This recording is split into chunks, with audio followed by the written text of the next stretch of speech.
Thank you. Disclaimer. This is not funny. This is not going to be a funny story. I'm not going to go to the wrong funeral, for those of you who have been here before. It's not about Mardi Gras. And I'm not stalking anybody, Sting or anybody else. I didn't have a story, and then I thought, I'm going to take the idea of wake-up call. I'm a teacher, and so I'm going to do a lesson. Thank you, thank you, thank you. We need the love, we need the love. I've lived a semi-charmed life. And there are haves and there are have-nots. And the story starts in Paris. And I'm in Paris. So yes, I'm one of the haves. I'm one of the haves. I've been lucky. I've been there 8 times, I think, in my life. I love it. But one time I was in Paris and I was sitting on the Pont des Arts, which by the way is my bridge. So if you go to Paris, it's mine. And I have a little chip of it in a frame to prove that. So I was sitting on the bridge, and I was by myself, because pretty much most of the time when I go to Paris, I go by myself, so nobody can ruin the experience for me. Wait, it's not supposed to be funny. I know, it is true. It is true.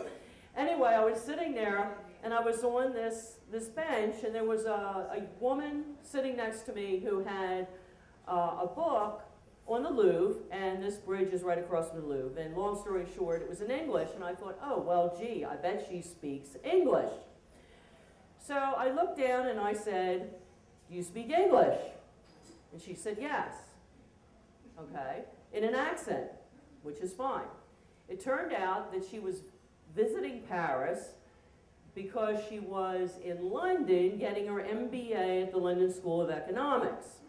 But she was from the Republic of Georgia. Figure that, okay? Well, we hit it off, and she invited me to Georgia. So, of course, my mother's advice to me when I was a child is it stranger danger? Okay? I'm not allowed to speak to strangers when I go abroad anymore, by the way, according to my mother. But anyway, I got the airfare and I flew over to Georgia because it was, except for my airfare, everything was to be taken care of. So I got to the airport at 3 o'clock in the morning in Tbilisi, and there was an entourage picking me up. There were people from Parliament, there was a psychiatrist. I don't know if that was for me, but I could have used her by the end of the trip, I can tell you that. So I was in the passport line, and they just came up and said, oh, no, come on, we got you cleared. I mean, it was one of these things where, it was like in a movie. So I was treated very well. We went out, we looked at the lights of the city. Well, when they came on, because they don't have a lot of money and their electricity goes on and off, so sometimes the lights of the city were on and then they would go off. But anyway, so I found out very quickly, though, during the light of day, as we were driving around, that there were people that had tables, like a card table, all along the side of the road with anything from dishwashing liquid to cans of food that they were trying to sell. And I realized very quickly that there was a big division between the haves and the have-nots. Now, my experience growing up in suburban Philadelphia was an occasional trip to Center City to see people that are homeless and people that are asking for money. But you know what? They're not at the forefront of your mind all the time. Well, we went to Batumi, which is the spy capital of the world, by the way, so I've been told. And we went to a resort.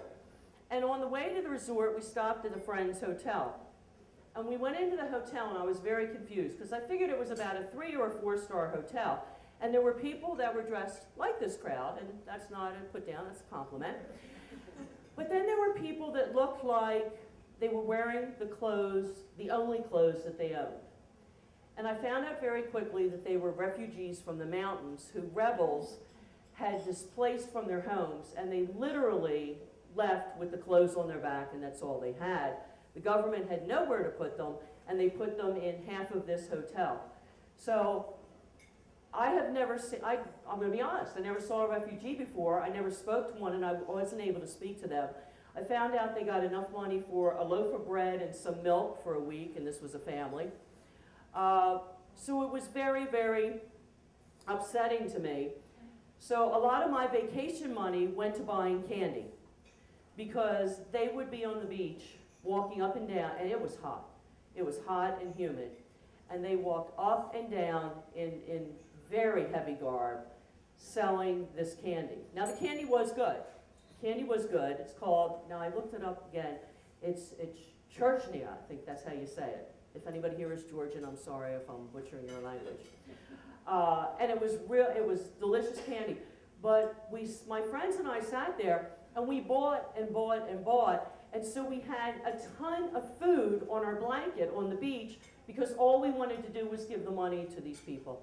So anyway, I know I have to wrap up.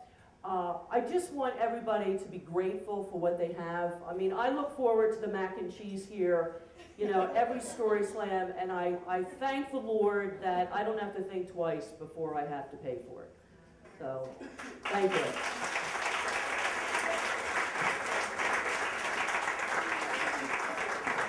Kathleen, everybody.